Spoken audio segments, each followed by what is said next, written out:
last time I tried to suggest to you, perhaps not as directly as I might have, that the phenomenon of secession in general, as opposed to the Southern secession in particular, which we'll talk about more today, can in fact be a very progressive force rather than a reactionary one, as it's sometimes portrayed. Oftentimes, even today, the phenomenon of secession is portrayed as something backward, something that runs against the grain of the forward direction of history. And I tried to suggest last time that, in fact, there's much to be said for secession, that, in fact, in many cases, it is the civilized way in which differing peoples learn to live with their differences. They simply part in peace. Well, this week it will be a little bit of a continuation of last week, and it will consist primarily of raising some we might call forbidden questions here, because I specialize in that. Asking questions that I'm told are closed and never to be raised again, those are the ones that interest me the most. So I want to raise a few of them, and then we can discuss things later. Now, again, because we're doing this in tandem with the book, there's no real need for me to go through everything that's in the book. You can look at that for yourself. Unfortunately, my chapter on the Civil War was cut in half by the publisher. As was much of the book, it was just cut and sliced because they wanted to make it nice and short and accessible. And so one of the most common criticisms that the book got was, this book is too short. It doesn't have enough details in it. Yeah, I agree. I couldn't agree more. You're absolutely right. Well, in any event, what I want to do is pick up from last time and then draw us into this Southern issue by continuing on with a few additional considerations on the phenomenon of secession, and begin with an argument that was used actually by Jefferson Davis, who was, of course, the president of the Confederate States of America, the 11 contiguous southern states that ultimately seceded. And Jefferson Davis, who was anxious to defend his conduct and that of the South after the war was over, wrote lengthy defense, as did Vice President Alexander Stephens. And one of the arguments that Davis made on behalf of the right of secession in general involves the 10th Amendment to the Constitution. Now, this is not an argument that is universally accepted by any means. Obviously, Lincoln didn't accept it, or there wouldn't have been a war. But, nevertheless, it is worth thinking about. It is food for thought. The 10th Amendment, as you may recall, says that all powers that the states did not delegate to the federal government are reserved to the states or the people. Now, the relationship between that and secession is pretty much as follows. The states, nowhere in the Constitution, delegated to the federal government a power to suppress secession. Now, there is a power in the Constitution to suppress insurrections, but an insurrection is something rather different from an act of secession. An insurrection is is an uprising in which typically the governor of the state would request federal assistance. No Southern governor called for federal assistance in this case. But the point is that the states never delegated to the federal government any power to suppress secession, and there's nothing in the Constitution that expressly forbids it to the states. So if the states have not delegated a power and the exercise of that power is not prohibited to them, then it remains a reserved right under the 10th Amendment. So in effect, a real shorthand way of thinking about the 10th Amendment is that if something is not mentioned in the Constitution, then we presume that power rests with the states. Well, secession is not mentioned in the Constitution, then that power rests with the states. In fact, sometimes it's been suggested that the fact that the Constitution does not mention secession is a point against the Southern position.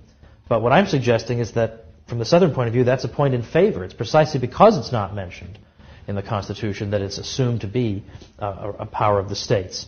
In fact, it's perhaps revealing that the Confederate Constitution of 1861, that was very similar to the U.S. Constitution, modeled on it, obviously, almost identical, with a few small but nevertheless important exceptions. It is significant that in there is no mention of a right of secession. And that's not necessarily because the Confederacy was opposed to states seceding from it, but rather because of simple consistency.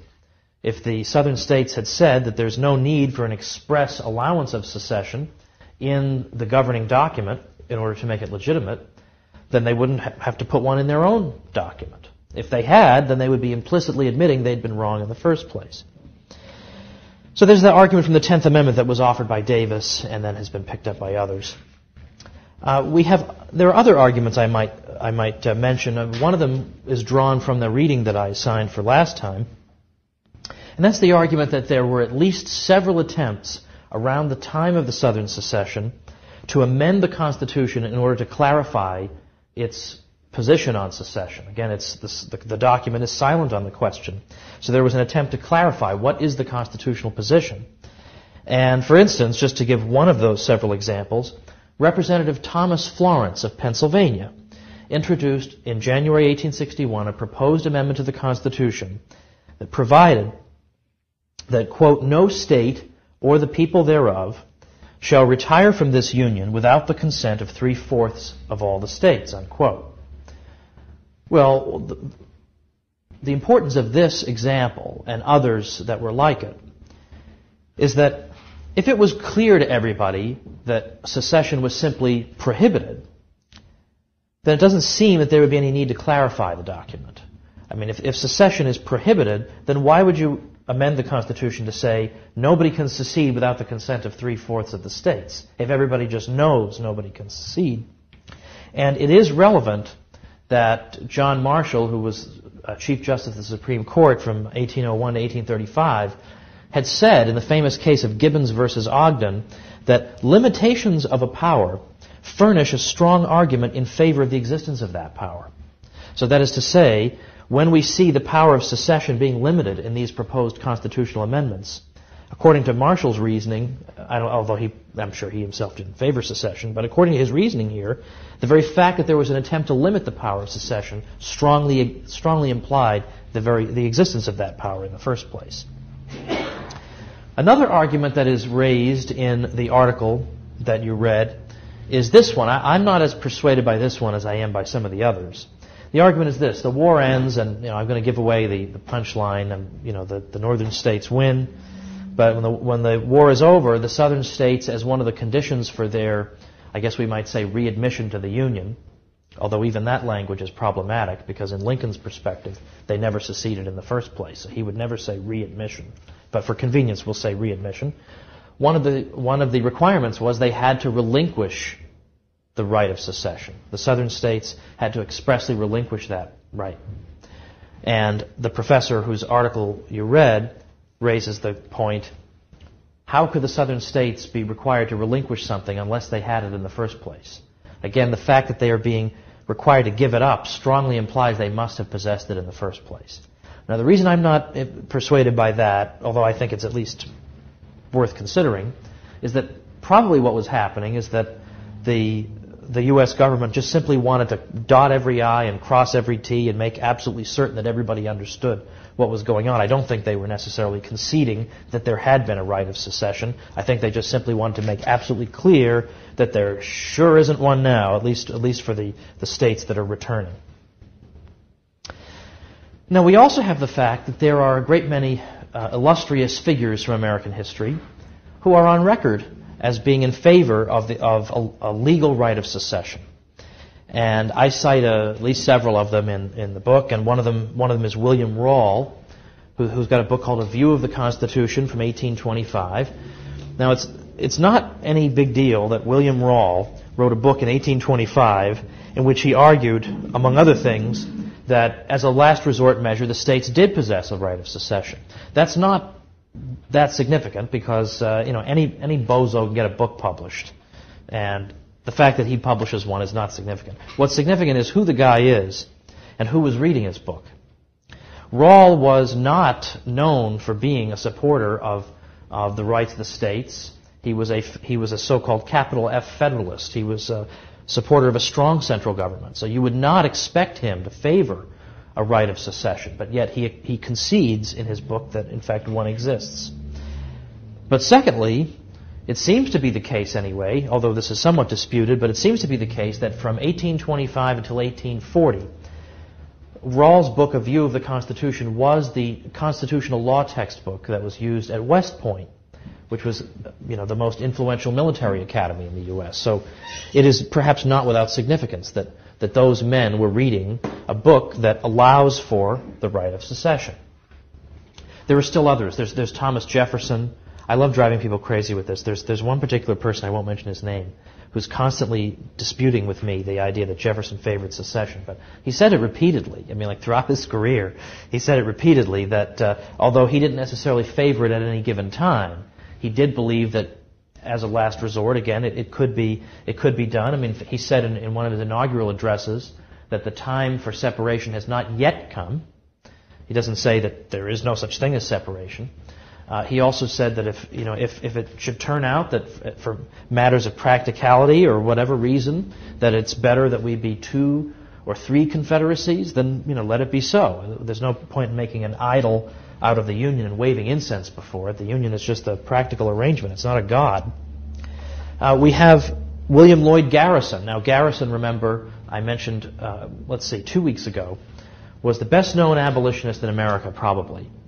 And I cited him as a mainstream abolitionist in the sense that he was somebody who he was dead set against the U.S. Constitution.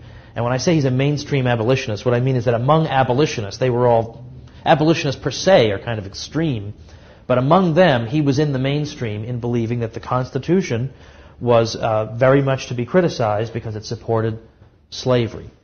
And I suggested, when I gave the example of Lysander Spooner, who argued that the Constitution did not support slavery, there's actually an argument to be made along those lines.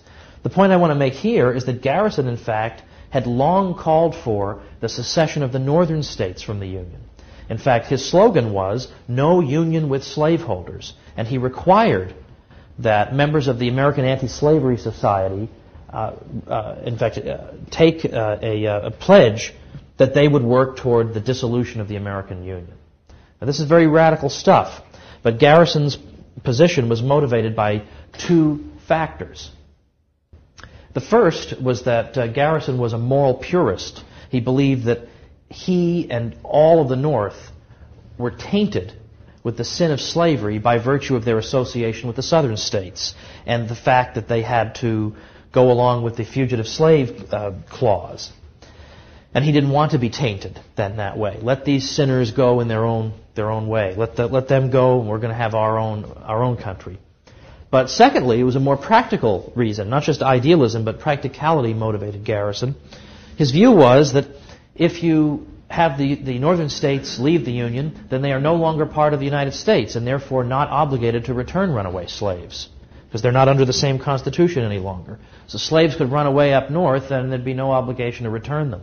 And he believed that this would make the institution of slavery prohibitively expensive, particularly in the upper South, because the slaves would just run away and it would basically be all but impossible to get them back. And that in turn would put pressure on slavery in the ever lower South down to the deep South, and he believed that the whole institution would ultimately collapse.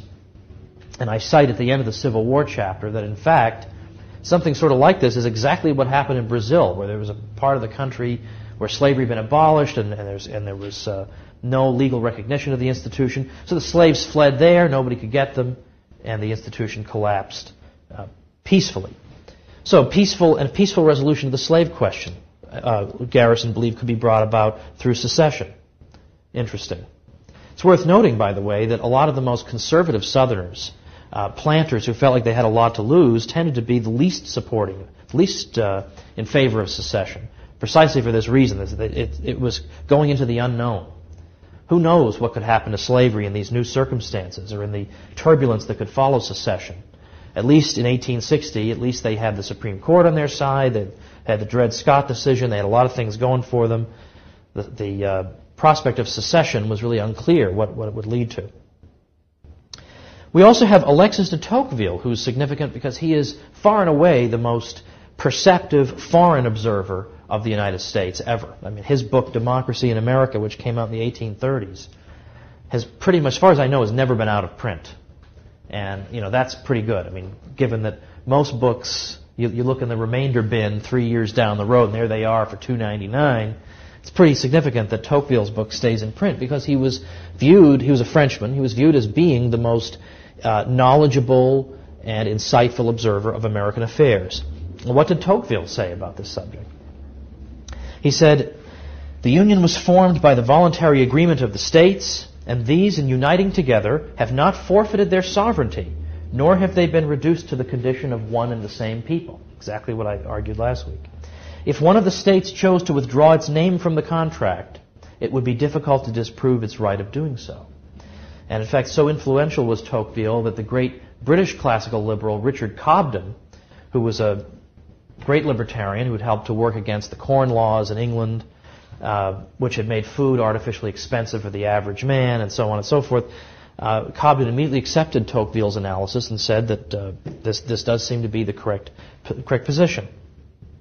And then you could cite still others. You could cite President John Quincy Adams and still others in favor of the idea of there being a right of secession. It's also interesting to note how many northern newspapers supported the Southern secession in 1861, early 1861.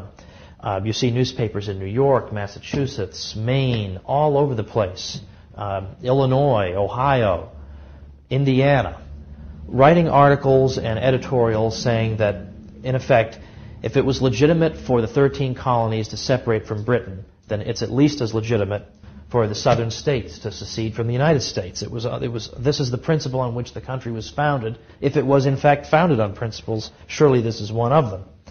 And you see this quite frequently. You don't see it in every northern paper, but it's quite surprising.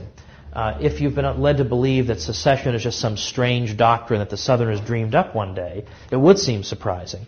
But in fact, secession had been, if not quite on the table all the time as a mainstream subject of political discussion, it was at the same time not altogether absent from political deliberations in America.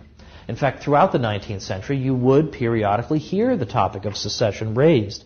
I mentioned in one of our discussion sessions a few weeks ago that, in fact, in just a matter of about 11 years, the New England states, or some parts of them at least, threatened to secede at least 3 times in just a matter of 11 years. In 1803 and 4, you see movements in that direction in New England because they were against the Louisiana Purchase, which, among other things, they believe is going to dilute the influence of New England in the Union. They went to great lengths to try to bring about the secession of New England and bring about the secession of New York. And it was under those circumstances, by the way, that Aaron Burr had his famous duel with Alexander Hamilton, because the plan was Aaron Burr was the vice president at the time. Thomas Jefferson couldn't stand him. So Burr decided he would try some other chapter of his political life, try to become governor of New York. And the thinking was that maybe Burr would support secession. The New England Federalists hoped that we get Burr elected governor of New York, and he'll secede along with New England. And when Burr lost the election, he bitterly he blamed Alexander Hamilton, who had been bad-mouthing him through the whole election. And he wound up, as you know, shooting Hamilton, who then died after hours of terrible agony. That was all, in effect, indirectly related to the New England secession plan at that time. In 1808 and 9, we see, at least in Massachusetts, some talk of secession, because Thomas Jefferson has imposed an embargo such that no shipping is allowed to leave the United States for foreign ports. And, of course, that devastates the maritime economy of New England. And so they threaten secession again. Finally, at the end of the War of 1812, we have the Hartford Convention, at which secession is threatened again, at least implicitly. New England states are dead set against the war, and they began making demands of the federal government that New England's interests need to be better protected in this union. For one thing, we need to require that there be a 2/3 majority when there is a declaration of war forthcoming from Congress. See, today you don't have to worry about that. There are no declarations of war anymore, but in those days they had them. And so the requirement that the New Englanders wanted was that from now on we should require 2/3 majority to make sure that the country really is behind a war before we get involved in it. Or they wanted to require that no president could serve 2 consecutive terms. Or no president in 2 consecutive terms could be from the same state. Now, this is all directed at Virginia, because if you know the history of the presidents, Jefferson is from Virginia, and he was president for 2 terms. And then Madison is from Virginia, was president for 2 terms by the time of the Hartford Convention in 1814. And little did they know that then it would be James Monroe for 2 terms, also from Virginia. It would be very difficult to stop this. But that's what they try to do. Is that we're sick and tired of these Virginian presidents. They don't know anything about New England interests. And so we need to amend the Constitution in these and other ways. And the strong implication was that if these amendments do not in fact pass, then we need to consider secession, because they said then we will meet again, this time in Boston next year, and see what our options are. And everyone understood that to mean that it was an implied threat of secession. Well, in fact, the war ended right around the same time as the Hartford Convention. In fact, as New Englanders were heading down to Washington with their list of demands and proposed constitutional amendments, they got word that the peace treaty, the Treaty of Ghent, had been signed and the war was over. And now, all of a sudden, attention began to shift to them in the rest of the country. People began asking, were you actually plotting or threatening secession in the middle of a war? The country is at war, and you're sitting around plotting secession. And, in effect, the Federalist Party, which was the dominant political party in New England, was completely destroyed by this. They were viewed as being unpatriotic, even treasonous. And interestingly, by the way, that happens to be, at least in large part, the reason that during the Mexican War in the late 1840s, that the Whig Party, which wasn't necessarily gung-ho about the war, nevertheless, they waved the flag and went along with it, because they saw what happened if you're ostentatiously anti-war. Your whole party can just be blown to smithereens. But these are examples of secession or threats of secession. In 1798, as I indicated in a previous week, Thomas Jefferson's friend John Taylor argued that Virginia should secede because of the Alien and Sedition Acts. And we might cite other examples.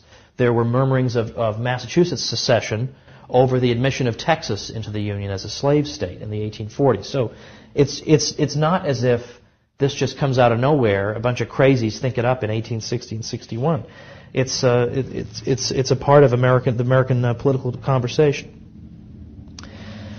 Okay, good. It's also worth noting, I think, one final point along these lines is that when you consult soldiers' diaries and letters, it's interesting to see how they themselves conceive of the war. And this is useful because you can only learn so much from what official political sources say, a Senate resolution or a presidential speech. That doesn't necessarily get to the heart of what the average person is thinking. Well, what was the average person thinking? Well, thankfully, we don't have to speculate wildly on this, because there's a whole book that's been written. It was written about 10 years ago by James McPherson. Wrote a book called For Cause and Comrades. It was originally, in the manuscript version, it was called What They Fought For, which is easier to understand, I think. But I guess the answer is the title he came up with, For Cause and Comrades. And what's interesting is that you see the 2 different competing understandings of the American Union contained in Northern as versus Southern soldiers' letters. For one thing, we do notice that in most of these letters, we see patriotic motives cited as to why they're fighting. We don't see acknowledgement that they're fighting for or against slavery, but rather they're fighting for something that is dear to them because it's an important principle that is worth fighting for. But what is that principle in each case? In the Northern case, the principle is that we are fighting for what our ancestors gave us, which is this great union of states. The Southern soldier typically is arguing, we are fighting for what our ancestors gave us, which is the right and principle of self-government. Well, in a nutshell, really both of those things came from our ancestors. But in a way, you can see that nationalist versus compact theory right there. The Northern soldier arguing that the fundamental thing about the United States is that it's one. It's fundamentally one thing. And the Southern contention that, no, the United States is fundamentally a plural thing. It consists of individual states with their own rights of self-government, and I'm fighting to vindicate that. Those 2 views that we've seen throughout the 19th century up to that point, they are right there on the battlefield. All right, now a few other little things I'd like to say, and then we'll have our adjournment. I sure wish that I had some water, but that's okay. That's quite all right. It's quite all right. That'll make me enjoy it all the more when I actually get it. One of the Pardon me? Yeah, thanks. Thanks. That's right. One of the scholars who's associated with the Institute as an adjunct scholar is Thomas D. Lorenzo, who's a professor at Loyola College in Maryland. He writes a book. It seems like he's writing in his sleep while he's eating. I don't see how he's as productive as he is, but he has a book out, a new book on Lincoln. He's got 2 books on Lincoln that have been controversial. He's got a brand new one that's just out. I would say it's been out for a month at most, called Lincoln Unmasked. And I want to make reference to a couple of the points that he makes in that book, because I think they are serious points. These aren't just trivial pot shots that he's taking, and unfair or silly. These are serious arguments that are typically not raised, but I think need to be raised. Now, what I mentioned last time in the discussion was that the idea of a modern state is such that there is one sovereign voice and there is no other competing jurisdiction that is equal to that sovereign voice. Everything is subordinate to that one overriding sovereignty. And I said that this is the modern political idea, and it was not a pre-modern idea. That in the Middle Ages and into the early modern period, there was another way of organizing political life where you had a series of layers in society. You've got this jurisdiction, that jurisdiction, you've got states, you've got institutions with liberties that cannot be trampled. Whereas today, pretty much throughout the Western world, you have a single flat plane. And in fact, I think the European Union is trying to do that to all the countries too. Make that a great big flat plane where there are no competing jurisdictions. And I think this idea then becomes taken to the nth degree by people like the great totalitarians of the 20th century, like Stalin and Hitler. And I don't mean to say that if you don't agree with me, then you basically agree with Hitler and you want to put people in concentration camps, so that would be unfair. I am not suggesting that, but I am suggesting that it is interesting to know sometimes what Hitler thought about something. And now Hitler, I'm sure, had some good ideas. Like I'm sure he believed that people should breathe and eat food and listen to the radio. So I mean, it doesn't necessarily prove anything, but I don't think I would want to be on Hitler's side if I could avoid it on most issues. Well, it's interesting to note that if you read Mein Kampf, which is this Hitler's ponderous book that he wrote in the 20s. What does he have to say about the American Civil War? Well, he's totally in favor of the Northern cause and Lincoln's cause. Totally in favor of it. And he's totally against the idea of states' rights. Surprise, surprise, surprise. Hitler despised the tradition of states' rights in Germany because why do you think? Because it was an obstacle to him. Because it was an obstacle in the way of the exercise of absolute power. And so he's quite clear about this. Hitler, in fact, promised that the Nazis, quote, would totally eliminate states' rights altogether. Since for us the state as such is only a form, but the essential is its content, the nation, the people, it is clear that everything else must be subordinated to its sovereign interests. In particular, we cannot grant to any individual state within the nation and the state representing it state sovereignty and sovereignty in point of political power. He said, the mischief of individual federated states must cease and will someday cease. National Socialism as a matter of principle must lay claim to the right to force its principles on the whole German nation without consideration of previous federated state boundaries. And then, as I say, he actually goes on and comments specifically on the American Civil War and has nothing but the most withering contempt for the Southern cause because it runs exactly counter to this fundamental principle.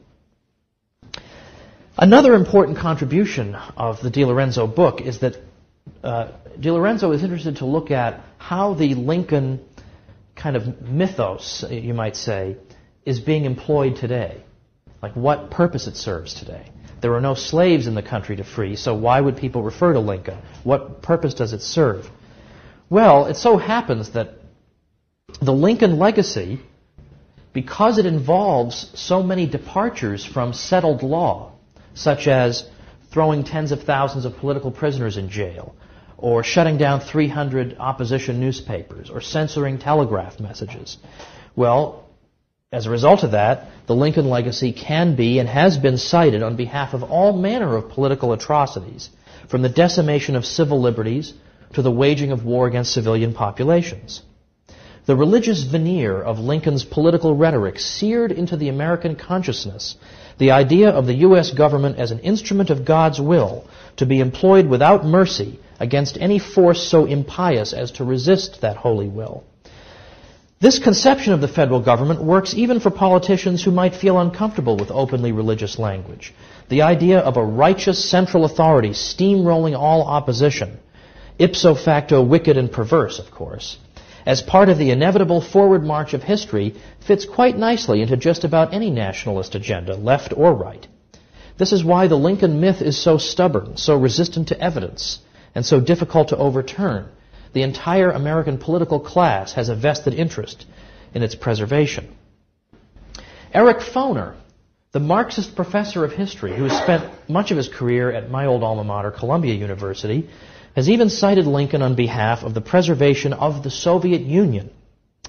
In February 1991, in an article called Lincoln's Lesson that Foner wrote for The Nation magazine, he denounced the secession movements in Latvia, Lithuania, and Estonia on Lincolnian grounds and called upon Gorbachev to suppress them with the same ruthlessness that Lincoln showed the South.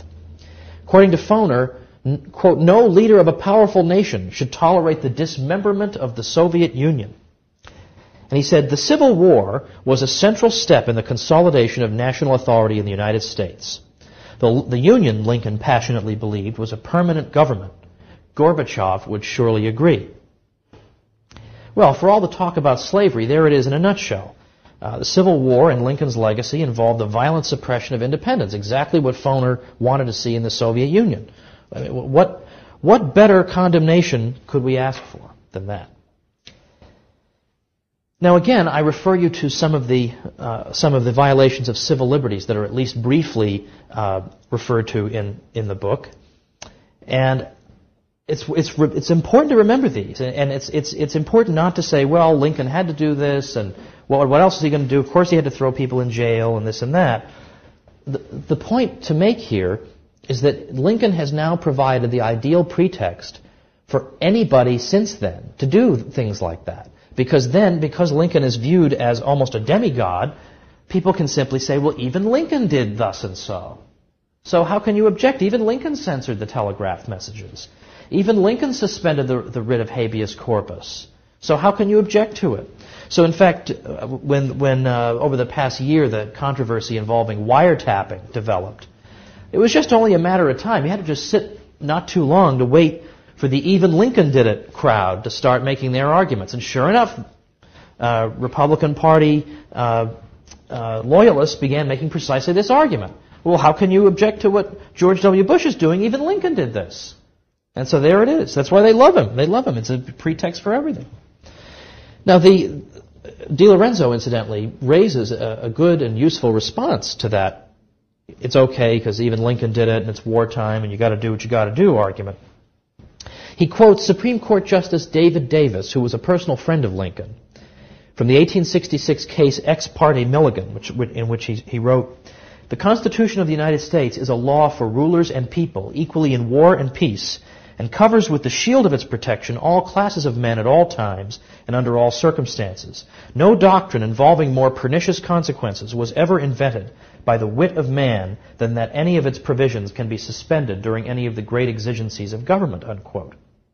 And in fact, if it were the case that government were simply to be given carte blanche during wartime to act as it wished, all that would be necessary to whittle away the people's liberties would be to concoct or even provoke an endless series of crises. Now, pointing all this out does not make you a neo-Confederate, whatever that means. The Confederate government also was too big and countenanced or promoted intolerable enormities. The point simply is that some of these arguments that I've raised here are not raised ever, and probably ought to be by a free people. And yet, it is understandable that the issue of slavery still lingers in the back of our minds, that for all this, after all, slavery was ended. I did try to address that point to some degree last time about the nature of the modern state and the bad things it gets up to as well as the good things. But it is not plausible to suggest that slavery could have lasted much longer even in an independent South. with slavery being abolished everywhere, the Confederacy would have been an international pariah, and it is unreasonable to suppose that it could have long withstood the inevitable and overwhelming international moral pressure to which its isolated position would have exposed it. And according to Jeff Hummel, who wrote a highly acclaimed book called Emancipating Slaves, Enslaving Free Men, the fact that emancipation overwhelmed such entrenched plantation economies as Cuba and Brazil suggests that slavery was politically moribund anyway. Slavery was doomed politically even if Lincoln had permitted the small Gulf Coast Confederacy to depart in peace. The Republican-controlled Congress would have been able to work toward emancipation within the border states where slavery was already declining. In due course, the radicals could have repealed the Fugitive Slave Law of 1850.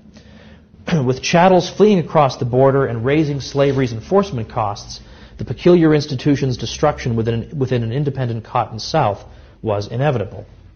And again, I would just add that, as I've noted last time, that every country that abolished slavery in the Western Hemisphere in the 19th century managed to do so peacefully, other than the United States. The last forbidden question I will raise, though, is this one, and this actually is in the form of a question rather than an answer.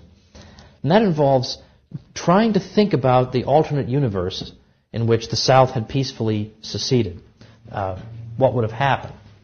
And I think there is something that's worth thinking about. Suppose, for instance, World War I comes along. Now, what would have happened? Would both countries, would both the Confederate States of America and the U.S., would they both have intervened in World War I? I think that's doubtful. Maybe neither one of them would have intervened in World War I.